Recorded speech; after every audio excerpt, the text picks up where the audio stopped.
రామాపురం అనే గ్రామంలో గోపన్నకు మేకల మంద ఉండేది.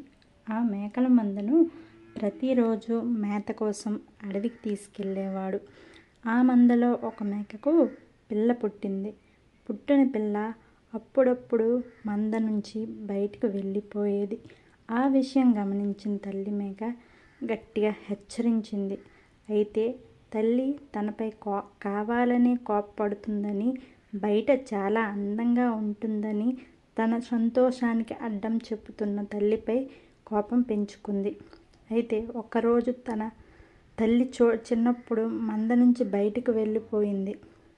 ఒంటరిగా తిరుగుతున్న పులికి కనిపించడంతో ఒక్క ఉదుటున పంజా విసిరి మేకపిల్లను ఆరగించింది. నీతి: పెద్దలు ఏం చెప్పినా అది పిల్లల మంచి కోసమే, వాళ్ళ సంతోషాన్ని అడ్డుకోవాలని కాదు.